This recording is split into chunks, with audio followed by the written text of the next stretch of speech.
2 au 5 mars 2016 s'est tenu à Ouagadougou, la capitale du Burkina Faso, un atelier national d'information et d'échange dans le cadre du programme Switch Africa Green.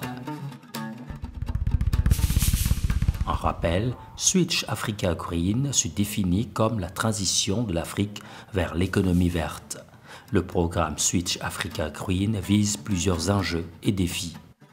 Économique dans la mesure où est-ce que sa démarche consiste à promouvoir la valorisation de l'environnement qui va être pourvoyeuse d'emplois, création de richesses et de lutte contre la pauvreté.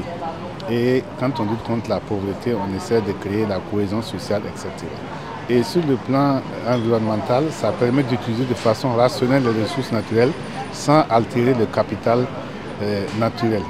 Les enjeux politiques, ça vient du fait que si on regarde actuellement le découpage du ministère de l'Environnement, de l'économie et du changement climatique, ça soutient la politique du gouvernement, du programme présidentiel concernant la valorisation des ressources naturelles et de l'environnement en vue de la création d'un cadre de vie sain et d'un développement durable au niveau du Burkina Faso.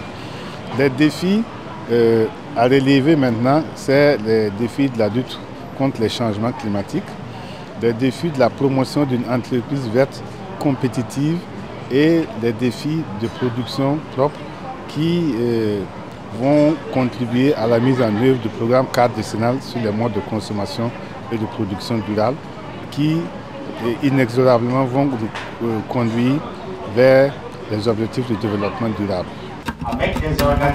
Cet atelier a réuni l'ensemble des bénéficiaires des micro- et petites entreprises qui seront accompagnés par ce programme qui est financé par l'Union européenne avec l'appui technique du Programme des Nations Unies pour l'environnement PNUE et du Programme des Nations Unies pour le développement PNUD. À travers cet atelier, introduire l'ensemble des bénéficiaires qui ont reçu les financements, leur donner les orientations nécessaires sur la façon, la manière de travailler à aller vers l'économie verte au Burkina. Cet atelier est le bienvenu car il permettra aux différents bénéficiaires de connaître les objectifs du programme, son mode de fonctionnement, d'avoir les outils nécessaires et les procédures pour commencer à mettre en œuvre leurs activités sur le terrain. Dans ce cadre, une cérémonie d'attribution des subventions a eu lieu le jeudi 3 mars 2016, sous la présidence effective du Dr Juliette Biao Koudenoupo, directrice régionale Afrique du Programme des Nations Unies pour l'environnement. Étaient également présents à cette cérémonie les représentants de l'Union européenne, du Programme des Nations Unies pour le développement PNUD et du ministère de l'économie verte et du changement climatique du Burkina Faso.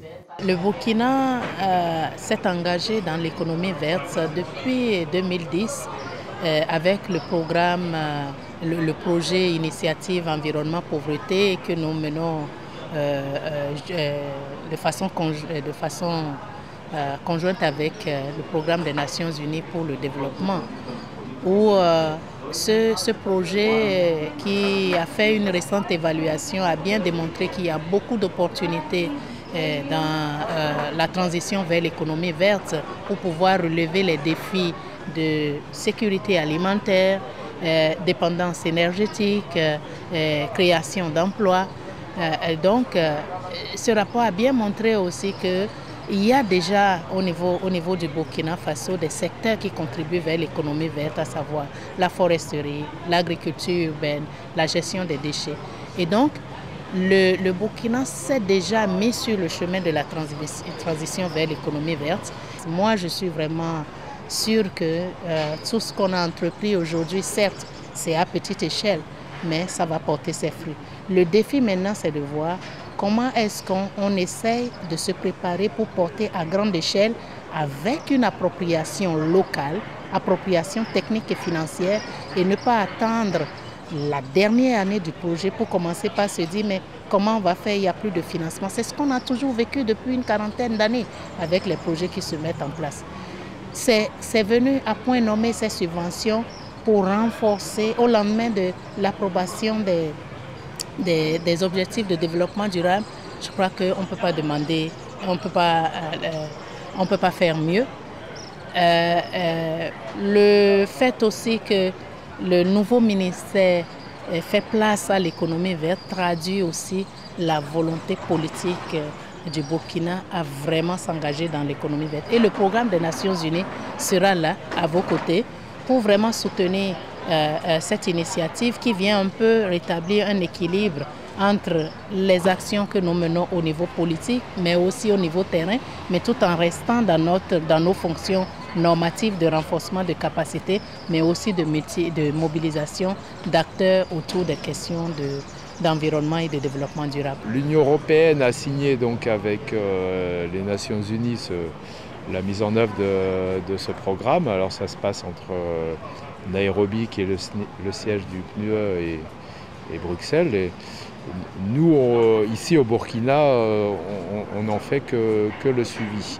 Et nous, donc, on va s'intéresser à la mise en œuvre concrète sur le terrain des actions qui vont être conduites par les organisations qui viennent de signer leur chèque. Les principaux bénéficiaires de ce programme travaillent dans la gestion des déchets, dans l'énergie solaire, dans la production des combustibles propres pour produire de l'énergie au niveau des entreprises. Nous avons bénéficié d'une subvention du projet South Africa Green. La subvention s'élève à $200 000. Le projet même coûte 226 285 $, dont notre contribution est de 26 285 $. Donc c'est pour financer des activités dans le cadre du compostage, la transformation des déchets ménagers en fertilisants agricoles. Et le projet sera mis en œuvre dans les 3 provinces de la région du Nord, à savoir la province du Yatenga, la province du Lorum et la province du Zondoma.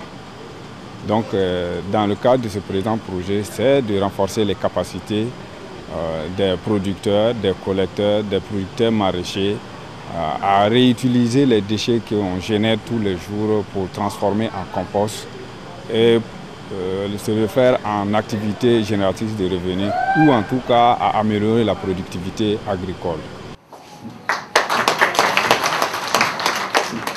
Nous avons bénéficié de l'UNOPS, un financement d'un montant de 195 060 $, pour la mise en œuvre de notre projet qui s'exécute sur 6 pays. Voilà la différence des autres projets qui sont individuels et par plusieurs organisations des pays. Nous, notre projet s'exécute sur 6 pays et est intitulé « Amélioration de la productivité des entreprises et des actions environnementales à travers la symbiose industrielle ».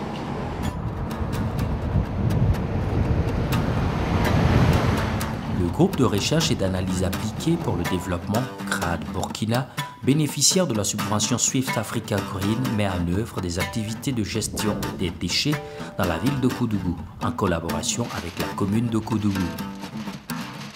Le choix de cette ville se justifie par le fait qu'elle est jonchée de déchets plastiques et d'ordures ménagères. Dans le cadre de la collecte de déchets, la commune s'appuie sur les associations féminines. Mais les femmes sont confrontées à des difficultés de tout genre liées à leur activité. Les difficultés, c'est l'âne. On vole. L'année passée, on a pris 3 ânes le même jour. Cette année, on balaye le marché. À 1h du matin, moi-même, j'étais assise. On a démonté les roues de la charrette. Tous les 2 roues là. Ils ont démonté ça. Mais les vols des charrettes et des ânes, c'est trop. Mais si tu achètes l'âne, s'il est bien, tu peux faire 2 ans.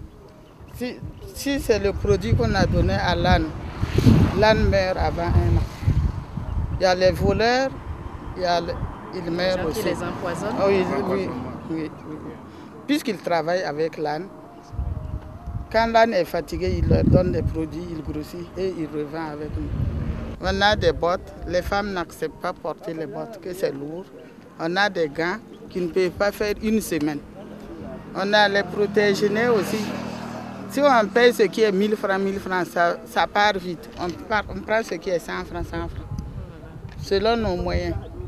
Donc on n'est pas tellement bien protégé. Avec la mise en œuvre de ce projet à Koudougou, il n'y a pas de doute que ces difficultés seront surmontées. En plus de ces difficultés, s'ajoute un autre problème, celui du changement de comportement à tous les niveaux. On se rend compte qu'il y a vraiment du travail à faire, à commencer d'abord par la nécessité de changer les comportements. Un petit geste de changer, ça aura vraiment un impact sur les résultats positifs à obtenir. Ce qu'on a vu, ça relève un peu aussi de la politique de l'État. En fait, il y a déjà des avancées avec les décisions qui sont prises ça et là, mais les politiques, lorsqu'on ne les accompagne pas, lorsqu'on ne met pas les moyens pour pouvoir mener sa politique, on a beau sortir les tests, ça reste toujours dans les casiers alors que les populations sont en train de vivre les réalités de façon drastique sur le terrain. Pour le préfet, président de la délégation spéciale de la ville de Koudougou, le projet Néré arrive au bon moment. C'est une très belle initiative et pour laquelle nous nous engageons pleinement. Nous avons foi que si nous mettons du nôtre, si tous les acteurs, les structures associatives qui ont à charge de collecter les ordures dans la ville, de les sortir, si des personnes qui voient dans la transformation des déchets une opportunité viennent à nous, je crois qu'on pourrait vraiment faire quelque chose d'assez intéressant dans ce domaine. Mais le plus important, c'est surtout l'éducation, la sensibilisation. Sensibiliser les ménages, d'abord quant au tri et quant à la nécessité de ne pas vivre avec les déchets que nous-mêmes nous produisons. Voici là la clé, le départ de tout ce processus. Donc le projet Néré prend en compte tous ces aspects, y compris même l'aménagement du site sur lequel nous sommes. Donc c'est un projet qui tombe à pic et pour lequel nous nous engageons fermement. En plus de l'engagement des communes et des populations sur le terrain, le changement de dénomination du ministère en charge des questions environnementales, qui donne une place de choix à l'économie verte, marque la volonté politique du gouvernement de faire de l'économie verte un véritable levier de développement durable au profit des populations.